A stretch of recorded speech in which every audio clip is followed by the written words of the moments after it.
overall, American Spring feels darker sonically and lyrically than your last few releases. What kind of inspiration went into the album? Yeah, I think that there are moments on American Spring where it's clearly our darkest record. I think for, the obvious answer being the times that we're living in being more trying than ever. The ratio between wealth and poor being its greatest ever, endless police violence, the environmental devastation and raping and pillaging of our planet that we see happen on a daily basis. I think all of those things can lead to a really depressing sounding record. Not to mention, for me in my personal life, I had a lot of upheaval going into the writing of American Spring, and I was doing a lot of soul searching and a lot of searching for my self-identity and my self-worth while writing these songs. So I think that lends itself to be a darker record, and we have a tendency to try to set mood with the sonics of the songs when writing them. So we're trying to have these moments that we can extrapolate on the ideas of the songs lyrically with the sonics. So a good example of that is Sky is Falling, and we knew that we were writing this really heavy song lyrically. We knew we were talking about drone strikes and how Western terrorism is real and how people truly lose their lives. These things don't just happen on CNN ticker crawls. They happen in real life. So we wanted the sonics of that song to convey that message and that feeling. So there are times when we think about that, but then there's times where the antithesis happens, where we say, yeah, this subject matter is really heavy. This is a song about fighting cynicism, or a song about fighting our own apathy, and you get the poppiest song on the record, which is Low Expectations, out of that. So we want to write a catchy song that's maybe about something that's more heavy and more dark. So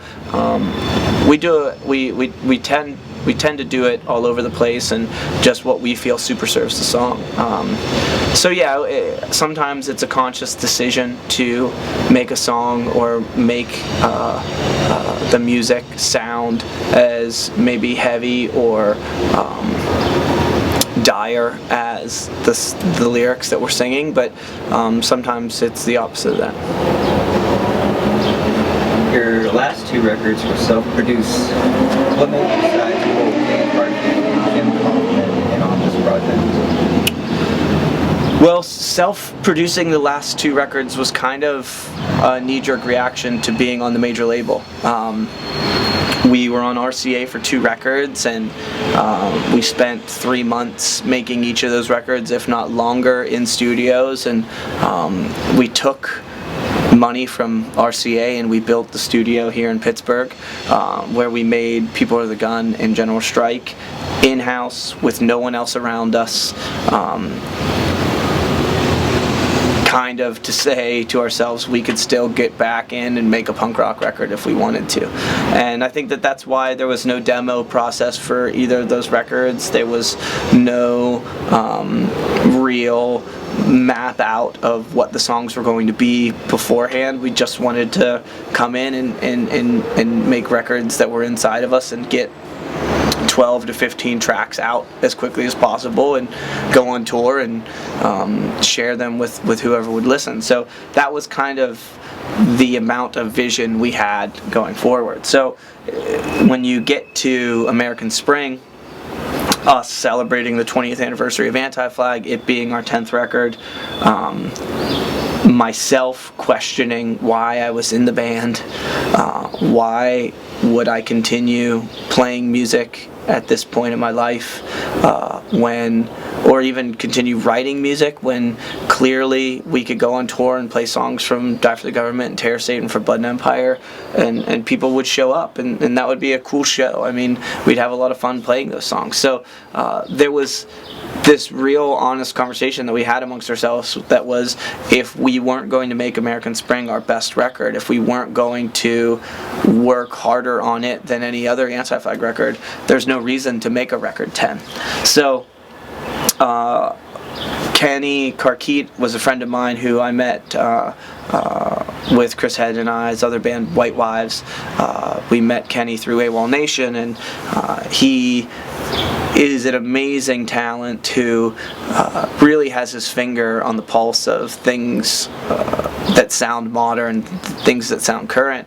But he also had expressed to me that he was a big fan of Underground Network and Terror State and early Anti-Flag records. So I thought it was really interesting of a proposition for Anti-Flag to work with a producer who was well versed in the band's catalog. Like, we had never done that. Every time we had worked with a producer before, it was someone who we were versed in their work versus the other way around. We wanted to go with Tony Visconti because he made David Bowie Heroes, or because he made Ringleader of the Tormentors with Morrissey. You know, we were looking to push our sonics, not looking for someone who was going to make sure we kept in check the history of the band. So Kenny being so young and Kenny being an avid fan of Anti-Flag records really helped us make sure we were making something new, but also being honest and true to who we were as a band. And I think that that's why American Spring is more akin to Terror State, or more akin to For Blood and Empire, and is certainly a tentpole record like Die and Terror State and For Blood and Empire, as records that I think when the band is said and done, people will look back as those were the pinnacles of our band's life, and that's when the band was at its best. And interestingly enough, all of those records were ones that we really took our time on, ones that we made sure we demoed, we worked through the songs, we discussed. They have the longest essays that accompany the lyrics, they have the longest extrapolations on what the songs are about and why the songs were written. And I think that's you know, where you find Anti-Flag being its best. Aside from the production team, did you take any other new or different approaches to recording American Spring? Yeah, we took a lot of different approaches when making the record. First was we kind of uprooted ourselves out of the comfort of our own studio where we made the last two records. We went to Los Angeles for about a month and rehearsed there, and then we actually ended up writing 3 songs for the record. We wrote Fabled World, Skies Falling, and The Debate Is Over, all in a warehouse in Los Angeles during a heat wave where it was like 110 degrees every day. So we found that taking ourselves away from distractions and living and breathing and sleeping and eating music and being fully encompassed in these songs is what we needed to do to make what I believe to be our best record ever, if not, you know, the best batch of songs that Anti-Flag has put together in a very long time. So I think that changing it up, getting out of your comfort zone, removing yourself from home, changing the work hours from being, you know, 12 to 4, but to be, you know, 10, 12 hours a day. That's that was the way we were able to really push ourselves to not only write our best songs musically, but also make sure that lyrically they were well thought out, that each one of them had some type of essay or paragraph about where the inspiration came from behind that song. Because for us, that's the most important part, is someone finding the music, wanting to know what we're talking about. Maybe the song is catchy, maybe it gets caught in your head, but then you want to know more about it, and you pick up a booklet or you read through the essays, and you find that these songs are about more than more than just being more than just ourselves. You know, we're trying to be a part of a community that's selfless and that gives a damn about more than just themselves. What do you think longtime anti-flag fans will find most surprising about this new record? Well, I think that anyone who's been a fan of anti-flag for a long time will maybe not find most surprising, but maybe be a little bit shocked at how personal of a record it is. Like I said earlier, for me, I was struggling. I had a relationship end that had encompassed my entire adult life, and I could place a lot of arguments that one of the main reasons that the relationship ended was how much time I spent away from home and how much time I spent working in this band. And then I was asked to write songs for it, and was really questioning the motive behind that and whether or not I just wanted normalcy and I didn't want to be in a punk rock band anymore. So that's the first time I've ever had to write songs like that. And so there's definitely a change up. There's definitely a lot of commenting from within versus commenting on something from afar. So being more emotional, being more in tune with myself and my, for lack of a better term, my emotions, that led to a more empathetic record. So when we're talking about the killings of Trayvon Martin and Mike Brown and now Freddie Gray, I found myself researching my own life and coming back with the way I felt when my sister had died, and coming back with the loss and the grief that I suffered there. And I found myself writing song lyrics that were more of me personally being invested in the message and the movement. You have some guest vocals on Brandenburg Gate from Rancid's Tim Armstrong. How did that come about? So we've known Tim Armstrong for a really long time. I mean, just through passings through Warped Tour when Transplants were playing, or even 2 summers ago we played a festival with Rancid, and it wasn't until that festival in Quebec, it's a really big one, Amnesia Rock Fest, that's what it's called, got it, where I really started to think about the songs we were writing and starting to think about guests and starting to like really wanted to play the demos for people I respected. And so we sent demos to Tom Morello, we sent demos to Ian from Billy Talent, and ran into Tim at Rockfest and said, "Hey man, do you mind if I send you some demos?" And he was very kind and said that he would listen to them and give us some notes on them and make sure that we were on the right path. And it's really cool when you can not only have someone who you really look up to and admire musically, but also just someone who has clearly been invested in punk rock and invested in this community for so long, still be willing to take time out of his day to make sure that the music of this community is up to par and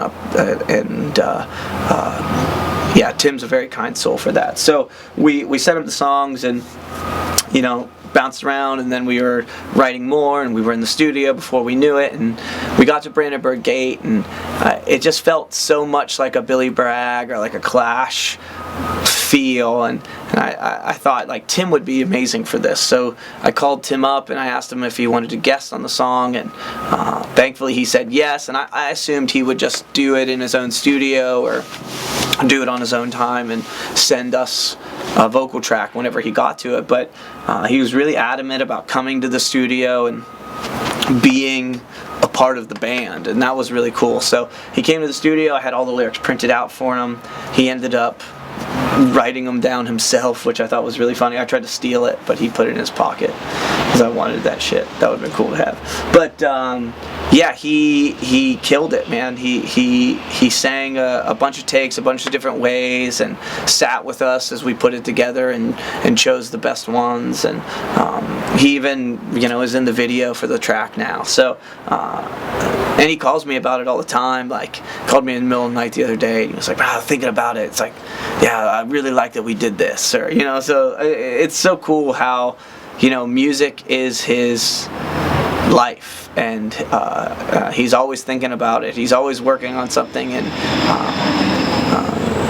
we're really happy that he was willing to take the time to be on the record. And same with Tom Morello. Tom Morello plays on a song called Without End, and our relationship with Tom goes back now 15 years, so it was a little less eggshell walking with Tom, where I called Tom and I said, a song like Without End wouldn't have existed without the influence of Tom Morello when he opened the door for songs like Post-War Breakout and This Is the End, songs that show Anti-Flag having groove to them. None of that shit would exist without Tom Morello producing Terror State. So I was like, hey, Without End would never have been written if we didn't meet you. You have to play guitar on it, and I won't take no for an answer. And he took time out of making a new Night Watchman record and played some solo, and he sent me some text where it was like, Space Jams from Mars coming your way, or something like that, and that's really what the solo sounds like. So yeah, it's really great to have these friends who are as equally committed to music with an agenda, music that stands for empathy, music that stands for tackling cynicism and apathy, but also they walk the walk, and they take time out of their very busy days to help other artists who are trying to do the same thing. At record number 10, what's the most challenging thing about writing new music? Well, I kind of touched on this a little bit. I mean, the most challenging thing is the self-imposed want to always be better. When you look at your history and you say, this is where we were, this is how much work it takes to be the best version of ourselves. Are we committed to do that work? It took a long time. I mean, it took 2 records of complacency here in our own studio in Pittsburgh to really feel like, okay, now's the time for us to really buckle down and work harder than ever, because that's what it takes to write the best songs you can write, is you have to be fully committed. And that's where you find us on American Spring. We're more committed to Anti-Flag than ever. Not only because we're at 20 years and record 10, and we believe the band to have some importance, and we want to know that when we look back on our lives, we were on the right side of history whenever it comes to equal rights for all sexes, transgendered folks, gay, lesbian folks, battling of injustice at the hands of police brutality, devastation of environment, racism, sexism, homophobia, bigotry, all of these issues. Obviously we want to be able to look back on ourselves in 10, 20 years from now and say, okay, there was the dividing line and we were on the correct side of it. But more so than ever, we are really focused on being the best version of the band that we can be. And you're going to see us work harder on tour. You're going to see the shows be more aggressive and more righteous and more combative than ever. And you're going to find that the artwork surrounding American Spring is the same thing, and the sonics of American Spring are the same thing. Your career so far has seen a lot of label changes. How did American Spring find a home at Spine Farm Records? So, the whole thing about American Spring is you find a band who, at this juncture in our life, is more focused on betting on ourselves, more focused on the impact of our songs, more focused on the way we present them to the world. So that all ties into the way we release the record, the way it looks, the way it feels, the packaging of it, the artwork of it. It's all 100% Anti-Flag. So what we ended up doing was we reached out to Kenny, and Kenny brought in Jim, and we knew we were going to make the record with those guys. We demoed the record here in the studio, They came into Pittsburgh. We did pre-production together. Then we spent a month in LA rehearsing and ended up writing those last couple tracks. And we paid everything out of pocket. We didn't have a label. We suspected that it wouldn't end up on Side One Dummy again. Not out of distancing ourselves from Side One, but we've put out 2 albums on that label. They're great friends, they're great allies, but it was time for something new. In order for us to continue moving forward, we always have to be changing something up, and that's why you don't see Anti-Flag have more than 2 full-length records on any of the labels we've been on. Even when we signed to the major, we knew a 2-record deal was the best we could do, or else real complacency sets in, and people stop working as hard as you're working. And so we paid for everything out of pocket. We paid for the studio. We paid for Jim and Kenny. We made sure that the record was done. We got Doug Dean, an amazing artist in Pittsburgh, to do all of the artwork, and all of that was taken care of before we had a label.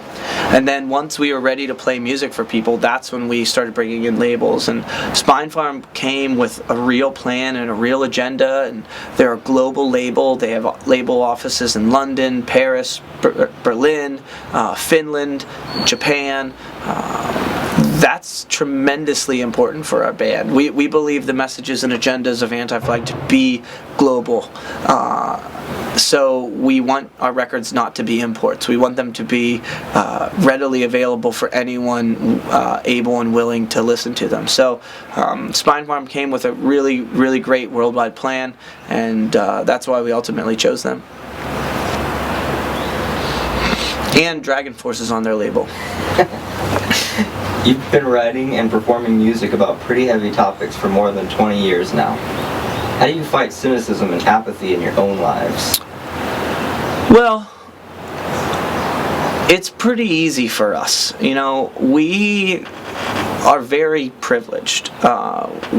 It's tremendously humbling, and there's so every moment of it is really, really amazing to us, that we get to tour and meet people every day who have been impacted by not just our band's music but other music around this community, and they end up ACLU lawyers, they end up working at community co-ops, they end up being social workers.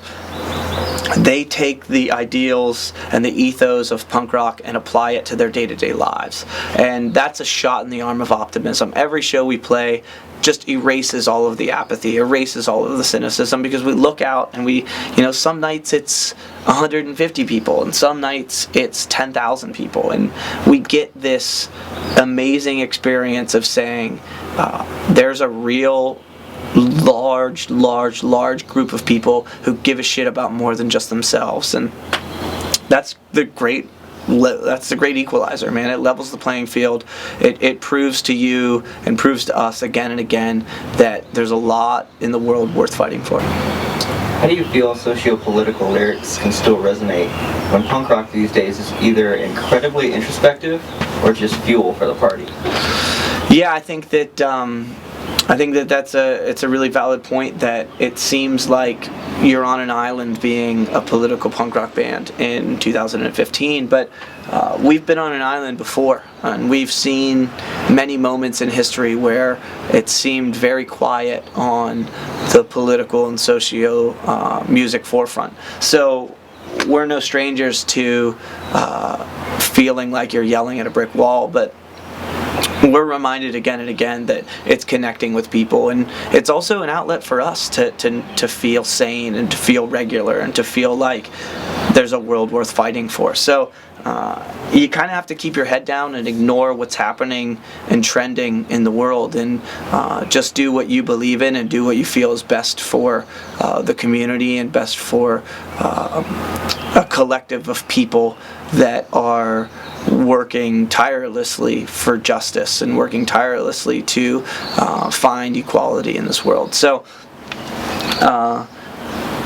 I'm not sure that I can comment very well on what other quote-unquote punk rock bands are doing, but I can comment on what Anti-Flag is doing, and I know that we truly believe in the ideals of our band and of our community, and those actions are spoken for very loudly with the way we operate, with the way we share our music, with the way we share our ideas, and also they're spoken for loudly by the community that surrounds it. What ultimately compels you to make politically charged music, even as punk moves away from politics? I think that for us, it's all we know to write music that cares about more than being self-indulgent. So coming from Pittsburgh, Pennsylvania, seeing our aunts and uncles and family members have the steel mills shut down and shipped overseas in lieu of cheap labor, having my mother was an immigrant from Italy, and she came over when she was 13 years old on a boat with the rest of my family and grandmother and grandfather, and they came here for work, and believing that there was more to life if they worked hard and if they treated people fairly and treated people justly.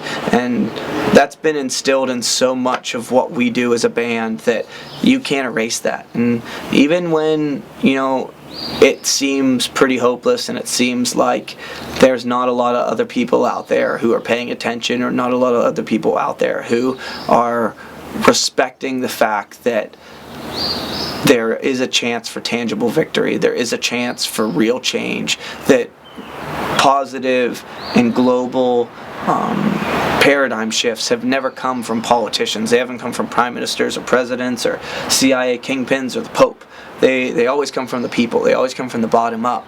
And history is a great reflection of how to do that, of how to have these moments where the people take a stand, and on the other side of it is justice.